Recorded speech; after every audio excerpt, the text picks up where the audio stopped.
Alright, going to talk to you today about a really good breakfast if you're going to have some really hard work to do. This is an old logging type of breakfast. Right here is not the breakfast, but come and I'll show you this real quick. Here we have this is pork here, pork chops, and egg and white kidney beans, canned kidney beans. This is actually our food for our dog Gretchen. I make her food, and it also has some crushed eggshell powder in it, and which is really good for her bones and everything. So let me get her bowl here. She's of course very anxious to eat.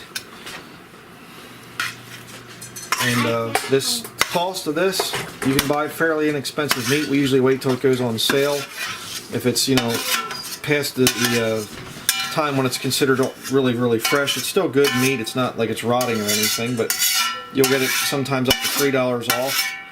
So, you know, a cheap and inexpensive package of pork chops will go for just under $2, and so you figure it out, it comes out to about the cost, actually a little bit less than the cost of canned dog food.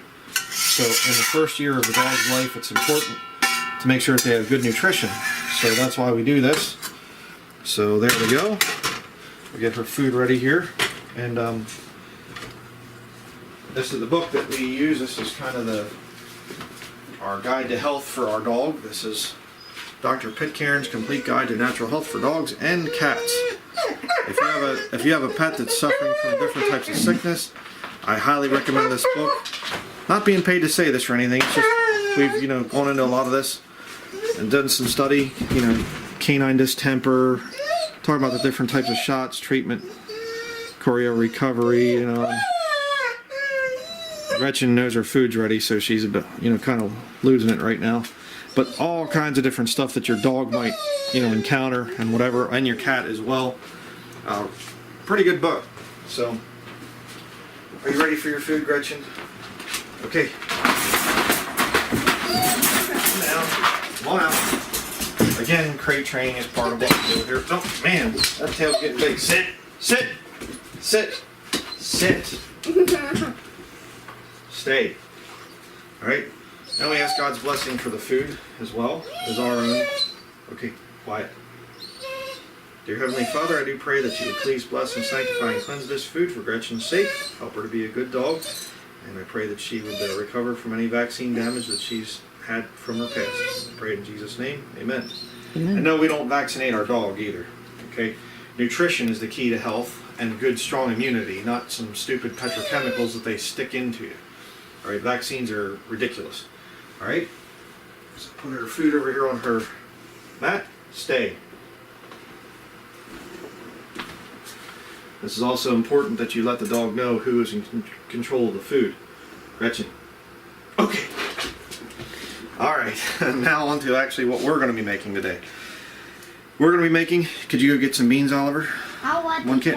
No, get the cans of beans, please. We're going to be making, this is a thing that old-time logging camps would make. It's pork and beans, essentially, but we kind of make it meat and beans. I actually read the one time that an old logging camp, they would actually oftentimes eat 5 different types of meat for a meal. And the reason for that is when you're out swinging an axe and using a crosscut saw, it's very high energy intensive. You need a lot of meat. The old saying was you need something that sticks to your bones, or sticks to your ribs, excuse me. Meaning you need something that's going to stay in your system. I've never seen anybody that eats vegetables or something like a vegetarian that can go out and perform the kind of really hard labor, very labor intensive work of like hand tools and things with vegetables. Okay, you need something that's a lot more substantial. Animal fat is really good for you. It's also very much needed for the brain as well. Okay, because your brain is fatty tissue. So if you don't have animal fats in your diet, you can get some fats from nuts and things, but you are what you eat. Don't forget that. Don't be a vegetable and a nut, in other words. What we have here is we have 2 different types of beans. We have soldier beans and yellow-eyed beans. So if you've ever seen a soldier with yellow eyes, no, I'm just kidding. Okay, these are vegetarian beans, and we're going to take care of that. We're going to make them non-vegetarian. Then we also have, no, not yet. Don't take them out of the wrapper yet. We'll show people. We also have just a This is a Oktoberfest bratwurst, uncured, good stuff that comes from Germany, actually, available in our local grocery store. Just a sausage, pork sausage. We have, I threw out the package because we just used half of it at a time. This is antibiotic-free smoked bacon. Really, really good stuff, very tasty. Fry that up. And we also have antibiotic-free chicken from the other night, some leftover chicken. Yep, we bake it in the oven baked chicken, and thighs and legs. We'll jump up and down.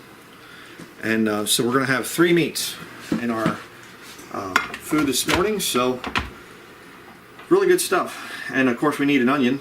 Go get an onion. Yep, in that way. So we fry up. What you do is, just to tell you the recipe a while, and you'll see I'll be recording here as we go through it. I gotta wash this pan out, but you first put in some butter or bacon grease or any kind of oil that you want, and you slice your sausage into little chunks, which I'll show you, and you fry that up. Add the onion, and then, well, actually you would do the bacon first, and then fry up your sausage, onion, and then you add in the beans and then the chicken, leftover chicken. And so we'll show you as we continue. Alright, let me show you the proper way to make bacon. If you look in here, you want to lay it out as flat as possible. I like to cook it on about medium there, about 5 on the stove. And you want to keep it flat, and you want to turn it fairly often. And you don't want to just a lot of people just take bacon and just stir it up and whatever else, and you have some areas where it's cooked well and others where it's just kind of gummy and whatever. Mm-hmm. You want the whole thing of bacon to cook nice and flat if you can. And over here, what we're going to do is, this is frozen, so you can still cut it up that way. Just go like that, and you can just get them out of there. You can have them thawed out too, it doesn't matter, but in some ways it's actually easier. Get that ice off of there. In some ways it's actually a little bit easier to slice them into little rounds like this when they're frozen. Of course you need a pretty sharp knife, which we have good knives. It's one of the things we invested in early on in our marriage. I've always been kind of a knife guy, so I know how to keep my knives sharp. It's very important to keep your knives sharp, but you just want to slice them into a little bit over 1/2 inch, maybe 3/4 of an inch thick pieces, like that. And just let your bacon fry up. Keep your bacon grease when you're done with your bacon all being fried up. And of course, when you get it fried up, you just take it and put it right on a paper towel to absorb some of that, grease off of there. So we'll be back as we continue. Alright, here's how I do my bacon. I use a fork in my right hand and a spatula in my left hand, and you can just kind of get underneath it and flip it over. It's very important to keep your bacon, to make sure you're getting it cooked really evenly and it's not sticking. Because again, you're cooking with stainless steel here, not with Teflon. If you don't understand why, I haven't seen one of my other videos where I talked about the whole Teflon thing. Teflon is a toxic chemical, and it'll off gas, and it'll also start to chip off as it gets older. So you don't want to mess with Teflon pans or aluminum, or even some of the enamelware or whatever. You want to go with stainless steel or cast iron. Cast iron really is good. Bacon and cast iron are really good together. But while we're talking about toxic chemicals, I just want to say something earlier. I mentioned about our dog's not vaccinated. Our dog was vaccinated by the breeder that had her for the first few months. But we're not going to be vaccinating our dog ever. And the reason for that is very simple. And the very best argument against the whole vaccination thing is, what are the ingredients of vaccinations? Why don't you ever ask those questions? People don't ask that. They would look at this, something like this can of beans here, and you look and you see all natural ingredients. And there's your ingredients right there. You don't have to zoom in on that. But you go to the store, you look at ingredients. They put ingredients on things that you buy. Well, why on earth would you put something injected into your bloodstream without knowing what the ingredients are? It's insanity. People are crazy in the head. if I give you this cup of liquid and I say, here, drink this. This will be good for you. You say, what's in it? Never mind, drink it. Well, that's a problem. But yet you'll go to the doctor and they say, here, let me put this directly into your bloodstream. We're not even talking, I mean, you drink something that's toxic, you can vomit it out, or you can get, diarrhea or something and expel it. It's passing through the system. You're just, boom, right into the bloodstream with a vaccine. It's petrochemicals. It's terribly toxic. So, the vaccine argument ends when you just look at that simple thing. What are the ingredients? And the ingredients are all petrochemicals. They're toxic. The same kind of, basic elements that are used to produce gasoline or oil or WD-40 or any kind of a petroleum-based product. And these things supposedly cure diseases. See, if you actually do the history and you go back and you realize in the early 1900s, actually back into the 1800s we'll say, most people were doing herbal remedies or things like that, and they work quite well. But see, the problem is, to be able to really corner the market, you can't really, because people can go out in the woods and pick those herbs. So the whole petroleum industry was really birthing in the late 1800s, early 1900s, and they were using it for, of course, different engines and things like that to run things. But they started to realize, hey, we can turn this stuff into medicine and make a lot of money. You see, if you really study the thing out, alchemy, the goal of alchemists, basically occult people, and that's where your modern word chemistry comes from. But the goal of alchemy was to basically find a way to make gold, because you can't, you see. But they wanted to find a way to make gold. Well, you say they never succeeded. Well, actually they did, because they can take petrochemicals and turn them into pharmaceutical pills and vaccines, and they make quite a bit of money. Now, it's not gold, but they can get quite rich off those petrochemicals. That's why the phrase oil is the new gold is very prevalent. Yep, exactly. And it is. Black gold, as it's also been called. Yes. And realize again what oil is. Oil is essentially deceased organic matter, right? That was buried in the flood in the days of Noah, compressed under high pressure, turned into crude oil, essentially. So you have dead plants, dead animals, and dead people. And you want that injected into your bloodstream? You want to swallow it as a pill and it's going to make you better? It cannot make you better. When did you ever hear of anybody saying, here, take this vaccine, take this pharmaceutical pill, and now you're better? And you never have to get it again. Oh my, no. It's symptoms management is all that they can promise you with pharmaceutical pills and vaccines. Symptoms management. You're not cured of anything. Right? And we could keep going off on that, but I got bacon to make. And so we'll be back with you here. Looks like this one's done. Looks pretty good. Evenly cooked. You don't see any soft spots on it. Again, you want that thing as flat as you can. Put it over on the paper towel. Flip them over. You don't want it to get black on any part of it. And you'll see, by the way, too, get off of there. You'll see, by the way, too, that see how it's kind of, yep, that one looks good. You just want to flip these over into the area where they're cooking good. Careful that the grease doesn't splash you, like that. Got burned there on my hand, you can see, the other day. I'm a casualty of bacon breakfasts. But all this down in here, this dark and everything, you say, oh no, that's going to be a hard thing to get off. Actually, it'll come right off when we put the beans in and we start cooking everything else. I'll show you how to do that. So it comes out really clean. But we'll continue. Okay, bacon's just about done. Looks like we're pretty much finished up here. That one's definitely done. Put it on the pile. You don't want to let your bacon grease sit for too long because it'll smoke like that. And I guess if you let it go for really long, it could probably catch on fire, but don't let it go that long. Okay, put that off to the side. I have a little bit of a paper towel there, and then all you do is just see if I can do this with I'll do it with my other hand so you can see what I'm doing.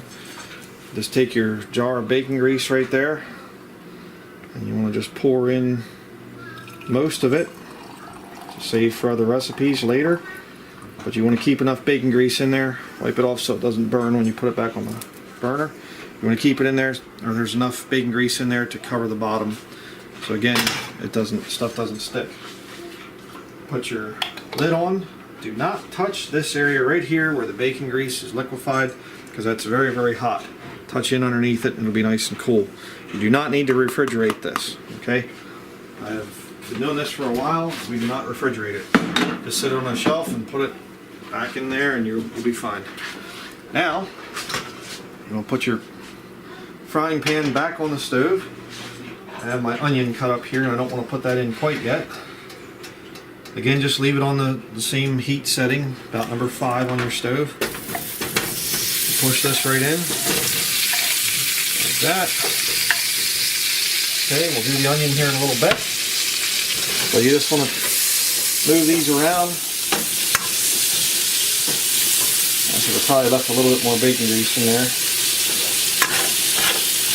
But all you're going to do here is just brown these a little bit.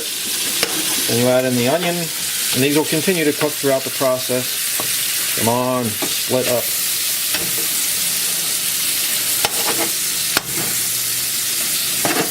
They're building community, Dad.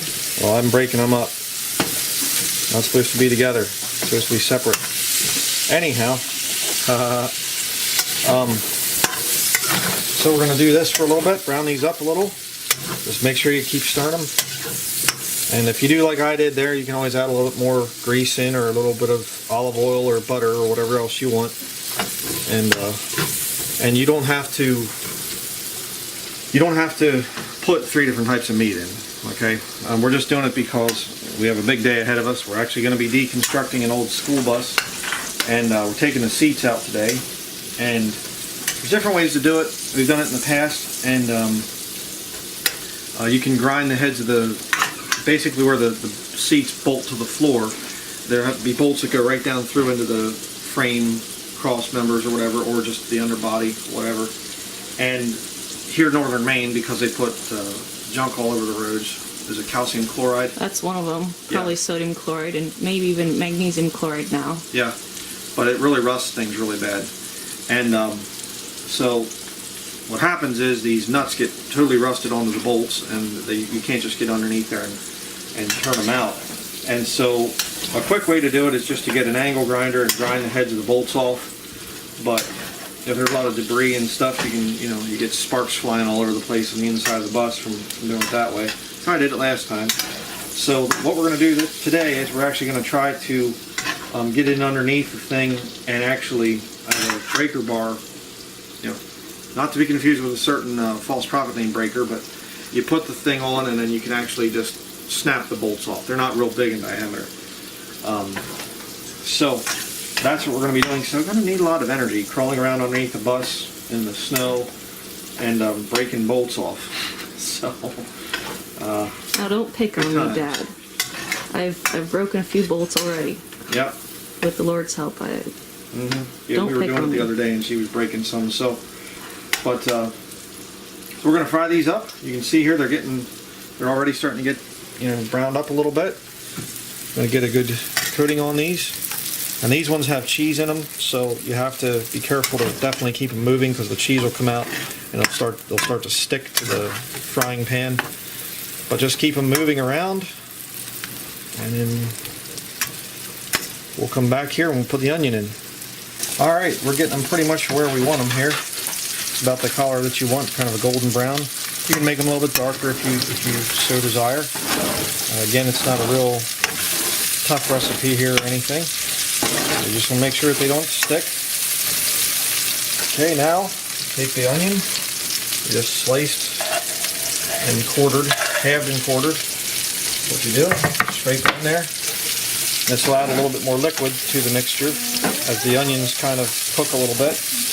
And if, depending on how you want it to come out, you can cook your onions a little bit longer or a little bit less. If you want like a little bit of crispy onion in with the thing, then you don't cook them as much. If you want them to be a little bit, softer and not crunchy, well then just cook them a little bit longer. Not that difficult. This is an old logging meal, old-time logging meal, so they weren't exactly gourmet chefs or anything in the logging camps. They knew what worked for good health and good energy, and while working really hard, and that's why they did it. So I'm going to put some beans in. We like them a little bit more crunchy, the onions. Don't like them to be real soft and gummy. So, non-electric can opener, yes. The way to go. I've said it before in other videos, and I think I did it anyhow. Didn't I say it in another video? I'm pretty sure. But we actually had to redo this video because the first time it was really dark. It came out really dark. But, so it could have been that video. I don't know. Never been a fan of the electric can openers. The cans half the time fall off and it doesn't quite work right or whatever else. That's right. So, and again, it's another appliance that you have to have plugged in and costing you money. That doesn't cost you anything and it gives you a little bit of exercise. So you just take your beans, pour them right in. Make sure to shake them good, get everything out of there. Okay, that one's empty. Again, this one.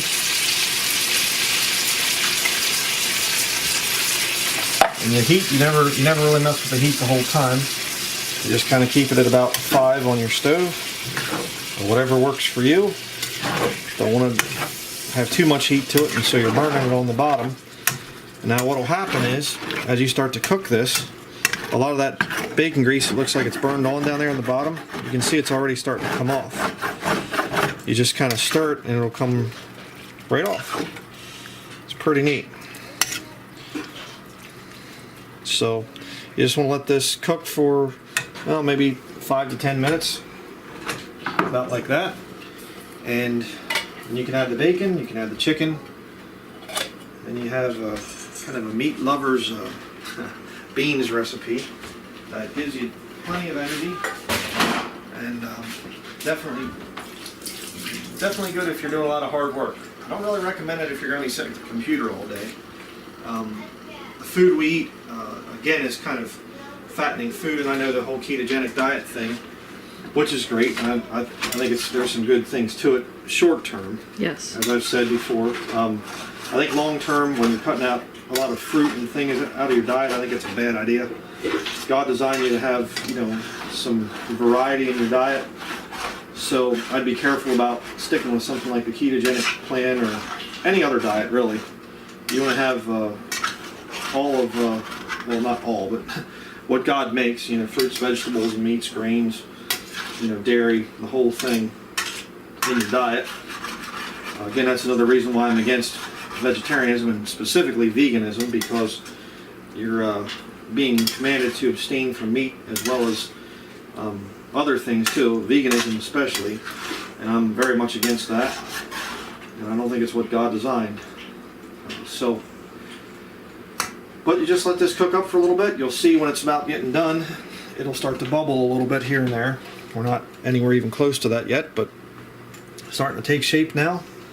And so that's going to be it. We'll be back in a few minutes. All right, here you can see some of the bubbling occurring.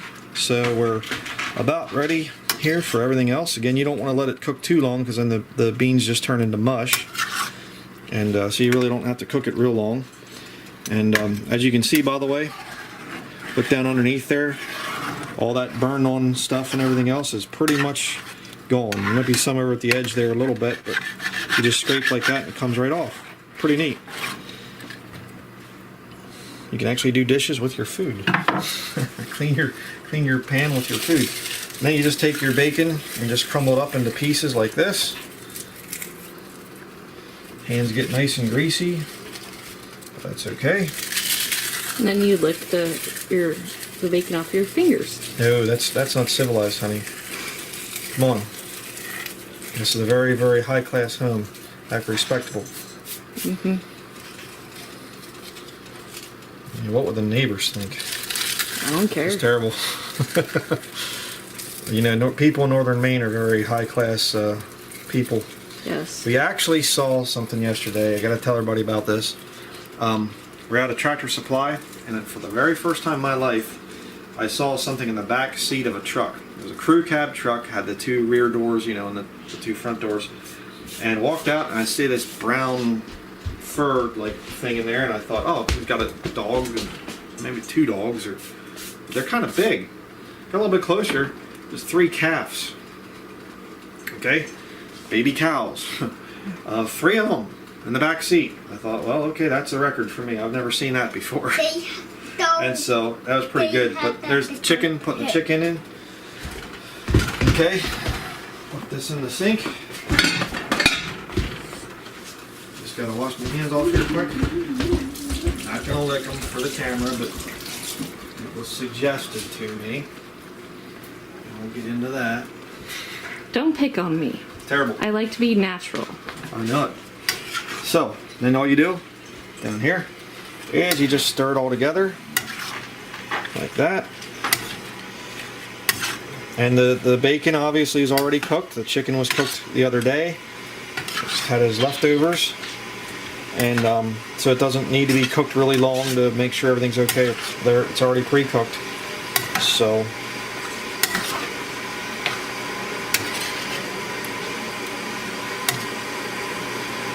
and you just let it warm up essentially like that, and you're ready to serve it.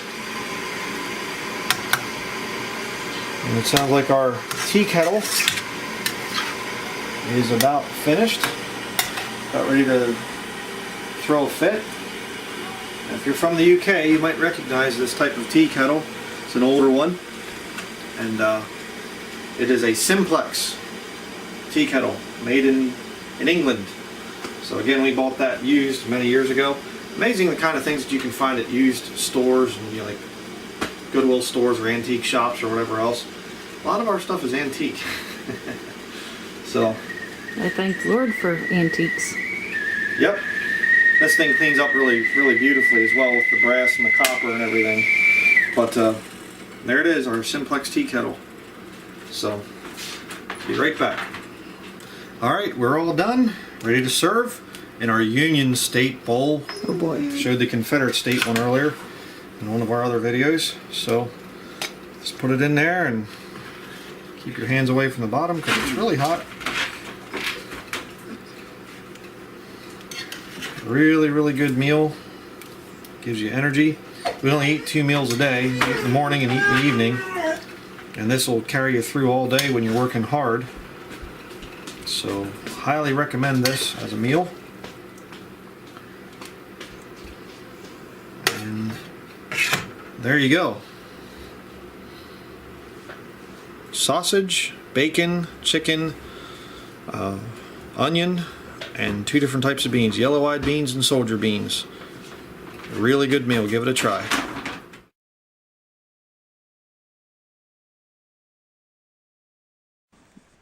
Alright, here we are in the spaceship. No, I'm just kidding. It's just an old school bus. Looks like a spaceship almost when you look at it like that. It's amazing. We are busy taking seats out. As you can see, the ones on this side here have already been skinned. This one here. Quality. Yeah, oh yeah, metal backing there.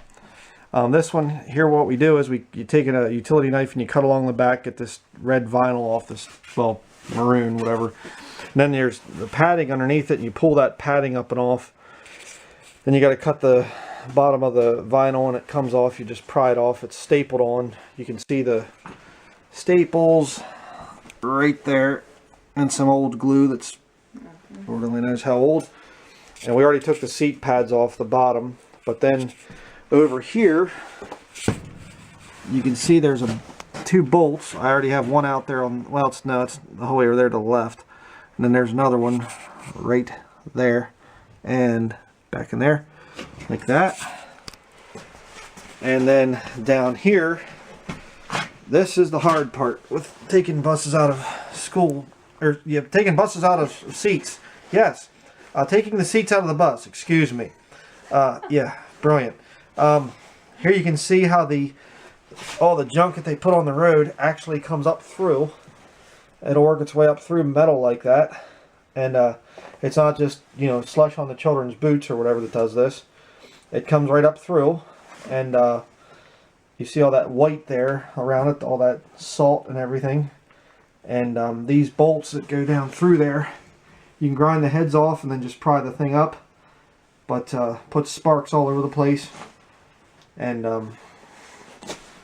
might end up having to do that, but I'm going to try to snap the nuts off down underneath, which is going to be a real treat. You'll see why here in just a little bit. But just, you know, wonderful. And I'm sure it doesn't do any damage to the streams in the spring when all this stuff melts and goes into the water. Never. You know, it wouldn't be possible if it was unsafe.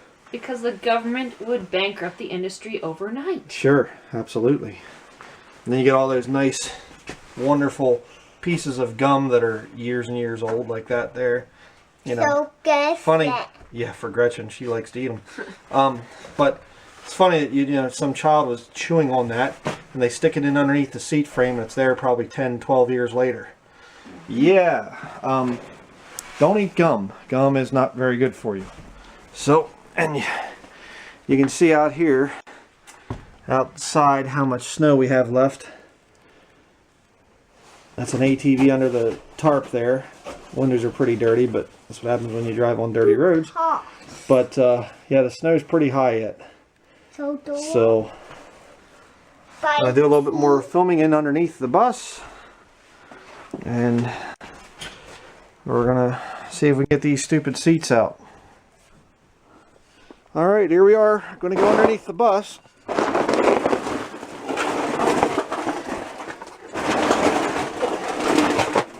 See a bunch of the parts of the school bus seats here, but let me show you what I have to do to take this. Got this big breaker bar here. To put a socket on the end of that, and I have a long extension on it right now, so I can get up into these nuts up in here.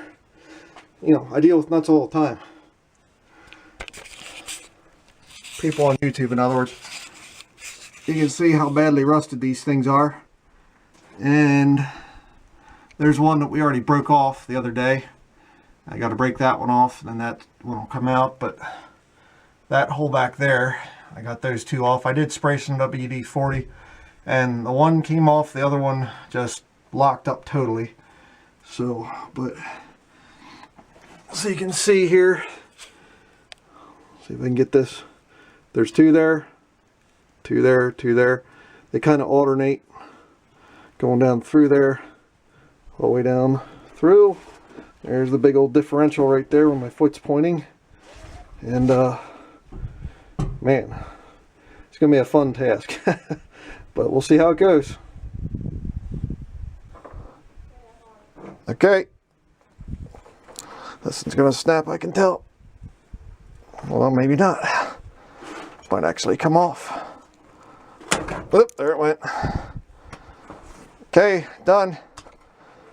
Yep. And there you go.